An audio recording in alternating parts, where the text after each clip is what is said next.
Welcome back student. Type of adjusting entry की मैंने कहा था कि हम बात करेंगे जी। सेकंड हमारा जो क्लिप है वो इसी से लिंक करेगा जी। 4 टाइप्स होती हैं एडजस्टमेंट की। अच्छा, इनके जो नाम हैं उनको ज़रा गौर से आपने जो है सुनना भी है और उसको अंडरस्टैंड करना है, क्योंकि अगर ये इनके जो नाम है अगर ये आपको इसकी लॉजिक समझ आ जाती है तो आप इजीली एडजस्टमेंट एंट्री परफॉर्म कर सकेंगे। ठीक है, तो 4 टाइप, जिसमें जो पहली टाइप आपको जो है नज़र आ रही होगी जी। पहली टाइप है कन्वर्टिंग एसेट टू एक्सपेंस। देखें, अब इसको थोड़ा सा अंडरस्टैंड करना है इसकी टाइप के हवाले से ही कि हम क्या करते हैं। कन्वर्टिंग एसेट टू एक्सपेंस हमने कवर करना है। ठीक है जी।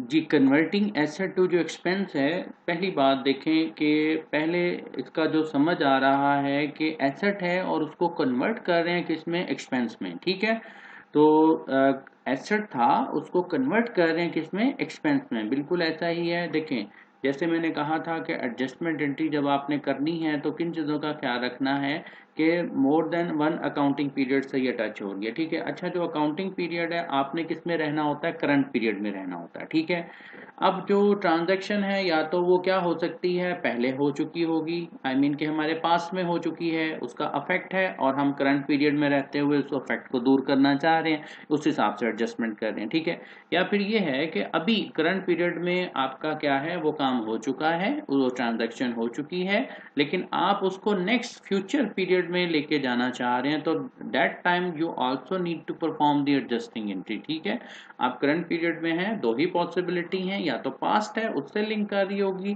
ठीक है, और आपने करंट पीरियड में रहते हुए उसको देखना है, और या फिर यह है कि करंट पीरियड में वो काम हो चुका है, आप उसको फ्यूचर टाइम में लेके जा रहे हैं, तो दैट टाइम जो है इस वक्त भी हमें क्या है, एडजस्टमेंट एंट्री करनी पड़ेगी। तो यही पॉसिबिलिटी हैं जो कि 4 टाइप्स इसकी बनाई गई हैं। 2 टाइप जो हैं वो पास्ट से लिंक कर रही हैं और जो 2 टाइप्स हैं वो आपकी जो है फ्यूचर से लिंक कर रही हैं। ठीक है, ये जो आपके पास टाइप है कन्वर्टिंग एसेट टू एक्सपेंस, ये आपके पास्ट से है कि पास्ट में कुछ ना कुछ ट्रांजैक्शन हम कर चुके हैं, लेकिन अब हमें इसको क्या करना होता है, हमें जो है करंट पीरियड में रहते हुए इसको कन्वर्ट करना होता है उस एसेट को एक्सपेंस में। ठीक है, अ कैश एक्सपेंडिचर और a cost that will benefit more than one accounting period usually is recorded as a debit and asset account. ठीक है, अच्छा, सिंपल उसने बात की है कि जो आपके पास जो देखें, अभी तक आपने एक्सपेंस की बात की है। ठीक है, बट एक्सपेंडिचर क्या होता है, ये एक्सपेंडिचर जो है ये एक्सपेंस से ही है, लेकिन इसमें और एक्सपेंस में डिफरेंस क्या होता है, वो ये डिफरेंस होता है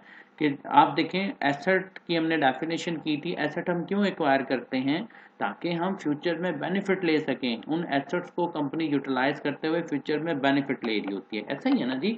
ठीक है, तो ऐसे एक्सपेंस जिनको कंपनी एक से ज़्यादा अकाउंटिंग पीरियड में यूज़ कर सके, ठीक है, तो उसको हम फिर क्या कहने जा रहे हैं, एक्सपेंडिचर। ठीक है, तो ये एसेट ही होते हैं, लेकिन इनका मकसद सिर्फ एसेट बनाने का यही है कि आप इनको होते ही एक्सपेंस हैं, लेकिन क्या है, इनको हम एसेट बना लेते हैं क्योंकि इनको हम एक से ज़्यादा अकाउंटिंग पीरियड के लिए यूज़ कर रहे होते हैं। ठीक है, तो ये बेनिफिट दे रहे होते हैं more than one accounting period, इसी वजह से इनको हम डेबिट करते हैं as an asset account. For example supplies हैं, अनएक्सपायर्ड इंश्योरेंस है, ठीक है, या फिर रेंट है, ठीक है, और क्रेडिट करते हैं कैश। मीन टू से जब आप इसको परचेज करोगे ना, क्या करोगे, ठीक है, जब आप ये एसेट ये को परचेज करोगे, आप क्या कर लेते हो, आप सप्लाईज है परचेज करते हो, कैश क्रेडिट हो जाएगा और सप्लाईज डेबिट हो जाएंगी। ठीक है, अनएक्सपायर्ड इंश्योरेंस है, इंश्योरेंस पॉलिसी आप परचेज करते हैं 1 साल के लिए, तो क्या करते हो, कैश दे देते हो और आपकी इंश्योरेंस पॉलिसी परचेज हो जाती है, लेकिन वो पूरे साल की होती है। ठीक है,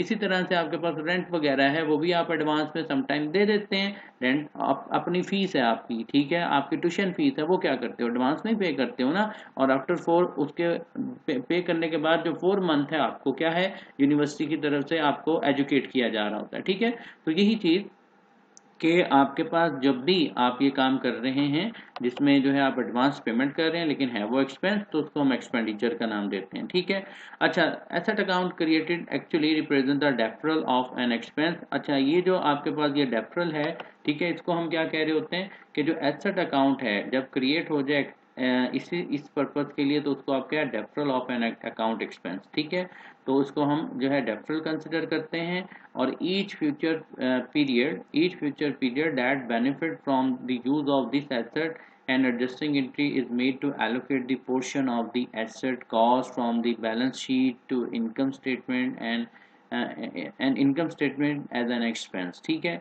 और इसमें वो कहता है जब आप एडजस्टमेंट एंट्रीज करते हैं इसी एसेट को पोर्शन को आप क्या करने जा रहे होते हैं, बेसिकली उस एसेट का पोर्शन जो आपने अब यूज़ कर लिया है तो उसको आप एज अ कॉस्ट एलोकेट कर देते हैं और वो बैलेंस शीट से जो है आप वो उसकी कॉस्ट को डिडक्शन कर देंगे और इनकम स्टेटमेंट के लिए वो एज एक्सपेंस हो जाएगा। ठीक है, तो आपके पास जो एडजस्टमेंट एंट्री बनेगी इस केस में वो यहाँ पे मैंने जो है हाईलाइट कर देता हूँ, अंडरलाइन की हुई है। Adjusting entry is recorded that time, और उसमें जब एडजस्टमेंट एंट्री आप करेंगे तो आप क्या करेंगे, डेबिट कर देंगे appropriate expense account, for example supplies expense लिख देंगे, इंश्योरेंस एक्सपेंस लिख देंगे, एंड क्रेडिट कर देंगे क्या, रिलेटेड एसेट अकाउंट जिसको आप क्या कह रहे हैं, सप्लाईज या अनएक्सपायर्ड। इसको मैं दोबारा से रिकॉल कर देता हूँ। देखें अब आपने इस कन्वर्टिंग एसेट टू एक्सपेंस में किया क्या है, आपने पहले जो है जब उसको परचेज किया था आपने कोई इंश्योरेंस प्लान लिया था तो आपने क्या लिखा था, आपने अनएक्सपायर्ड इंश्योरेंस को डेबिट कर दिया था और क्रेडिट किसको कर दिया था, कैश को कर दिया था। ठीक है, तो ये आपके पास जो अनएक्सपायर्ड इंश्योरेंस है ये आपका एसेट है। ठीक है, अब 1 महीना अगर इंश्योरेंस पॉलिसी आपने यूज़ कर ली है, ठीक है, तो उसको फिर हम क्या कर देंगे, insurance expense for 1 month for 1 accounting period, और क्रेडिट आप क्या कर देंगे, अब पैसे तो नहीं दे रहे, वो तो आप दे चुके हैं, तो आप क्या कर दोगे, उस केस में हमारे पास यही अनएक्सपायर्ड इंश्योरेंस है वो क्रेडिट हो जाएगा। ठीक है, मजीद इसकी जब आप प्रैक्टिस करेंगे तो इसको डिटेल में लेके चलेंगे। बहरहाल आपको इतना याद हो कि कन्वर्टिंग एसेट टू एक्सपेंस, आप पहले एसेट बनाते हो और उसमें से जितना हम यूज़ कर लेते हैं एसेट को तो उसको आप कन्वर्ट कर देते हो एक्सपेंस में। ठीक है, तो बाकी जो आपके पास जो टाइप्स हैं उसमें भी यही काम करना है आपने। कन्वर्टिंग लायबिलिटी टू रेवेन्यू, ये भी एडवांसेस का केस है, जैसे आपकी यूनिवर्सिटी है वो आपसे एडवांस फीस ले लेती है। ठीक है, तो नॉर्मल ट्यूशन फी है या कोई रेंट वगैरह है वो हम एडवांस दे रहे होते हैं। ठीक है, तो कन्वर्टिंग लायबिलिटी टू रेवेन्यू। अच्छा, अब इसमें क्या होता है कि जब आप एडवांस, आपका कस्टमर जो है आपको एडवांस जो है पेमेंट कर देता है तो उसको आप क्या करते हो कि रेवेन्यू है, लेकिन ऐसा रेवेन्यू है जो कि क्या है भाई, आपने कमाया तो नहीं है ना। ठीक है, वो अन रेवेन्यू कहलाता है। क्या कहलाता है वो, अन रेवेन्यू। ठीक है, उसको हम क्या कह रहे होते हैं, अन रेवेन्यू, क्योंकि हमने अन नहीं किया। ठीक है, तो अन रेवेन्यू जो है that is basically account of a liability. ठीक है, इसको आप क्या करते हैं, लायबिलिटी बनाते हैं। ठीक है, हम जब कोई हमें कस्टमर पैसे देता है तो कैश को तो आप क्या कर दोगे, डेबिट कर दोगे ना, कैश हमारा क्या हो जाएगा, डेबिट हो जाएगा। लेकिन आगे क्या है, अन रेवेन्यू हम क्या है, क्रेडिट कर देते हैं, ये एक लायबिलिटी है। ठीक है, अभी हमने अन नहीं किया, हम कब अन करेंगे, जब आप अपने कस्टमर को क्या कर दोगे, प्रोडक्ट सेल कर दोगे या उसको सर्विसेज दे दोगे। ठीक है, जब गुड्स आपकी सोल्ड हो जाएंगी, ठीक है, फिर ये रेवेन्यू अर्न हो जाएगा। ठीक है, या आप जो है सर्विसेज दे देंगे फिर ये अर्न हो जाएगा। तो उस केस में आपको एडजस्टमेंट एंट्रीज करनी पड़ जाती है। तो वो जो एडजस्टमेंट है उसमें आप क्या करते हैं, ये अंडरलाइन हुआ हुआ है, इस एडजस्टमेंट एंट्री में हम रिकॉर्ड करते हैं जो लायबिलिटी है उनको आप डेबिट कर देते हैं जो कि अनअर्न थी। ठीक है, और जो आपके पास क्रेडिट है वो रेवेन्यू अर्न हो जाता है, और आपको पता ही है कि रेवेन्यू हमारा क्या होता है जी, हमेशा क्रेडिट ही होता है। ठीक हो गया, तो इसकी भी हम प्रैक्टिस करेंगे तो आपकी अच्छी अंडरस्टैंडिंग हो जाएगी। तो अक्रूइंग अनपेड एक्सपेंस और अक्रूइंग अनकलेक्टेड रेवेन्यू, अब इसकी हम बात कर लेते हैं। ये केस है आपके पास फ्यूचर में जाने का। ठीक है, ये सिंपल है, अभी तक आप इसकी ट्रांजैक्शन भी कर चुके हैं। ठीक है, लेकिन ये एक एडजस्टमेंट एंट्रीज का केस है तो इस वजह से जो है हम इस चीज़ को लेके चल रहे होते हैं। ठीक है, अच्छा जी, इसमें देखें अक्रूइंग अनपेड जो एक्सपेंस है आपका क्या है, जैसे अभी मैं बात कर रहा था, अब ये एक्सपेंस है आपका, लेकिन अब एक्सपेंस अकर हो चुका है, जस्ट लाइक एम्प्लॉयज़ की सैलरी है। ठीक है, उन्होंने पूरे महीना काम किया, एम्प्लॉयज़ को आप सैलरी दें, लेकिन आप एम्प्लॉयज़ को सैलरी नहीं दे रहे, आप नेक्स्ट मंथ में उनको दे रहे हैं। ठीक है, तो उस केस में आपको एडजस्टमेंट एंट्रीज करनी पड़ जाती है।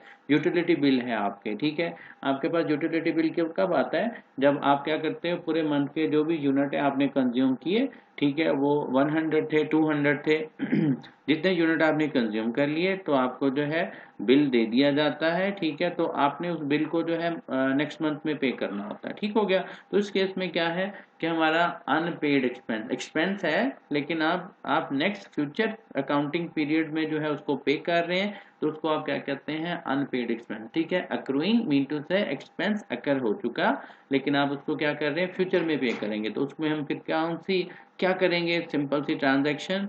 ठीक है, आप क्या करोगे, इंटरेस्ट एक्सपेंस है, सैलरी एक्सपेंस है, जो भी अकाउंट है, जो भी एक्सपेंस है, ठीक है, आप क्या करते हो, सैलरी एक्सपेंस या इंटरेस्ट एक्सपेंस या रेंट एक्सपेंस अकर हो चुका है तो एज एक्सपेंस उसको लिख लोगे, बट यहाँ पे जो आपने डेबिट किया है वो तो इंटरेस्ट एक्सपेंस, सैलरी एक्सपेंस कर दिया। क्रेडिट क्या करेंगे?